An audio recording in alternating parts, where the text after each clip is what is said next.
আমরা সকলেই আশান্বিত হয়েছিলাম, কিন্তু যত লম্বা হচ্ছে আশা তত আস্তে আস্তে আশা কমে যাচ্ছে, হতাশা বেড়ে যাচ্ছে।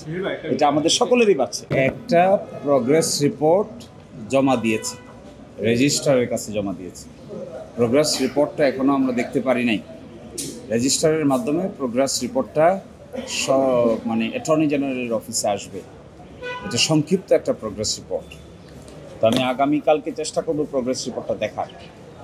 আর সেকেন্ড কথা হলো, এটা ফ্রাস্ট্রেটিং যে একটা উচ্চ পর্যায়ের 5 সদস্য বিশিষ্ট টাস্কফোর্স গঠন করে দেওয়ার পরেও এর অগ্রগতি রিপোর্টটা আমরা চেয়েছিলাম যে সরাসরি যে অফিসাররা এর সঙ্গে জড়িত তাদের এই 5 সদস্য সকলেই কোর্টে আসুন, কোর্টে এসে তারা এক্সপ্লেইন করুন যে কতটুকু তারা করতে পেরেছেন, কোন জায়গায় অগ্রগতিটা ঠেকে আছে। এটা আমরা চেয়েছিলাম, কিন্তু রাষ্ট্রপক্ষ দীর্ঘ সময় চেয়েছেন, 6 মাস।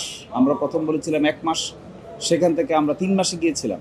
এবং আমরা এই অপশনও একবার বলেছিলাম আমি যে 1 সপ্তাহ সময় দেন, এই সময়ের ভিতরে টাস্কফোর্সের সদস্যবৃন্দ আদালতের সামনে এসে সশরীরে তারা এক্সপ্লেইন করে। কিন্তু রাষ্ট্রপক্ষ কেন এত অফেন্সিভ ডিফেন্স নিতে গেলেন, এটা আমার কাছে খুব বেশি অ্যাকসেপ্টেবল মনে হয়নি। ফলে আমি এখন এক্সপেক্ট করব অগ্রগতি রিপোর্ট আমি দেখার চেষ্টা করব আগামীকালকে। আর সেকেন্ড হলো টাস্কফোর্স, আমার খুব নিবেদন থাকবে তাদের প্রতি, অনুরোধ থাকবে তাদের প্রতি, পরিবারের সদস্যদেরকে ডেকে তারা বান্ডেল থাকলে প্রতি সেনমানিতে টাকা বাঁচবে। বিকাশ সেনমানি বান্ডেল কিনে জিতুন প্রতি লেনদেনে। এই তদন্তের অগ্রগতি সম্পর্কে একটা বৈঠক করে তাদেরকে অগ্রগতি সম্পর্কে অবহিত করা দরকার, যেন তাদের মধ্যে, আমাদের মধ্যে, আপনাদের কারো মধ্যে এই ব্যাপারে যতটুকু ফ্রাস্ট্রেশন আছে তা কিছুটা হলেও মিনিমাইজ হয়। এবং এটা frustrating for everybody, not only for lawyers but also for family members এবং অন্যান্য যারা আছেন সাংবাদিক কমিউনিটি, তাদের জন্য এটা বেশ হতাশাজনক। ফলে আমি মনে করি অনেক লম্বা সময় পার হয়ে গেছে, প্রায় 13 বছর চলে গেছে।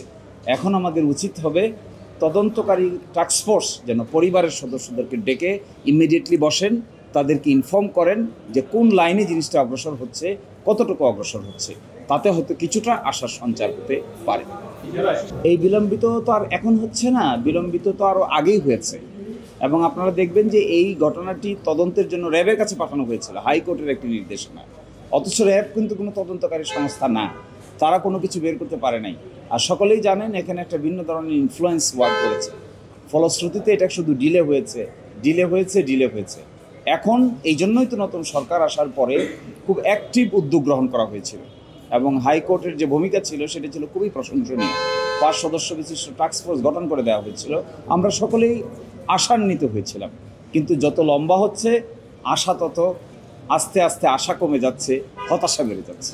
এটা আমাদের সকলেরই বাড়ছে। দুটোই হতে পারে। সেকেন্ড যেটা ক্লুলেস বলছেন, এখানে অনেক ক্লুই আছে ডিসঅ্যাপিয়ার হয়ে গেছে, অনেক ক্লু আছে যেগুলো আসলে দীর্ঘদিন পরে রিলেট করাটা মুশকিল। তারপরেও চেষ্টা করছে। এখন এখানে দাঁড়িয়ে যাদেরকে দায়িত্ব দেওয়া হয়েছে, এই জন্য আমরা জানতে চেয়েছিলাম তাদের মুখ থেকে যে তারা কী ধরনের ক্লুলেসনেস অবস্থায় আছেন কিংবা কী ধরনের ডিফিকাল্টি ফেস করছেন, এটা আদালতের সামনে আসবে।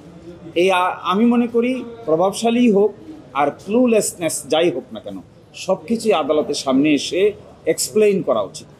পরিবার যারা মামলা করেছে তারা তো বাদী, তাদের তদন্তের ফলাফল জানার অধিকার আছে, তাদেরকেও এটা এক্সপ্লেইন করা উচিত। অন্যথায় তো ফ্রাস্ট্রেশনের মাত্রা, যুক্তি দিয়ে তো আর ফ্রাস্ট্রেশন কন্ট্রোল করা যাবে না, কাজ দিয়ে কন্ট্রোল করতে হবে।